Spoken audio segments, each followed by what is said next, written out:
మెదక్ జిల్లా వెల్దుర్తి మండలంలో ఆవుల రాజిరెడ్డి ఫౌండేషన్ ఆధ్వర్యంలో సేవా కార్యక్రమాలు నిరంతరం కొనసాగుతున్నాయని నర్సాపూర్ నియోజకవర్గ ఇన్ఛార్జ్ టీపీసీసీ ప్రధాన కార్యదర్శి ఆవుల రాజిరెడ్డి తెలిపారు. ఇటీవల నిర్వహించిన ఉచిత కంటి వైద్య శిబిరంలో పరీక్షలు నిర్వహించి శుక్లం ఆపరేషన్లు అవసరమైన 35 మందిని ప్రత్యేక వాహనంలో హైదరాబాద్ లోని కార్పొరేట్ ఆసుపత్రికి తరలించారు. వారికి పూర్తిగా ఉచితంగా శస్త్రచికిత్సలు నిర్వహించి కోలుకున్న అనంతరం స్వగ్రామాలకు చేరుకున్నట్లు తెలిపారు. పేద ప్రజలకు కార్పొరేట్ స్థాయి వైద్యం అందించడమే తమ ఫౌండేషన్ లక్ష్యమని రాజిరెడ్డి వెల్లడించారు.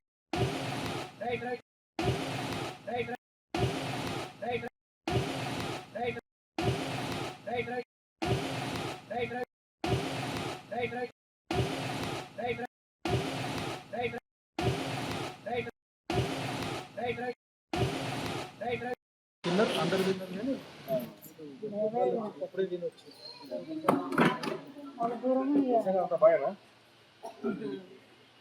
ఏం తీస్తున్నాం. అందరికీ నమస్కారం. మన రాజేంద్ర ఫౌండేషన్ ద్వారా ఉచిత కంటి శిబిరాలు నిర్వహించడం జరుగుతుంది. మీ అందరికీ తెలుసు. మొన్ననే మనం వెల్దుర్తి మండల కేంద్రంలో పెద్ద ఎత్తున ఉచిత కంటి శిబిరం నిర్వహించడం జరిగింది.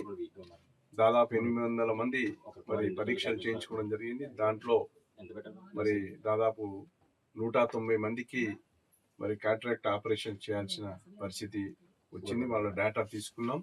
మరి అదేవిధంగా చాలా మందికి దాదాపు 300-400 మందికి అద్దాలు అవసరం ఉన్నాయి.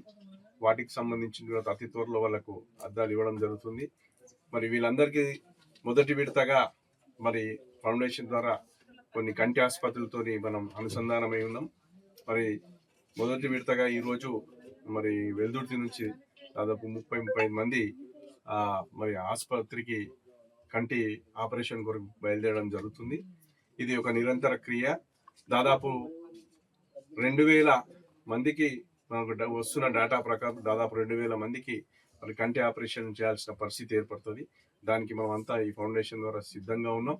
అదేవిధంగా దాదాపు 5-6 వేల మరి నియోజకవర్గ వ్యాప్తంగా మందికి మరి కంటి అద్దాలు ఇచ్చే కార్యక్రమాన్ని మరి మన ఫౌండేషన్ చేపడుతున్న సందర్భంగా ఈరోజు మొదటి విడతగా ఇక్కడ నుంచి వెల్దుర్తి నుంచి మరి ఆసుపత్రికి అందరూ కూడా బయలుదేరడం జరుగుతుంది.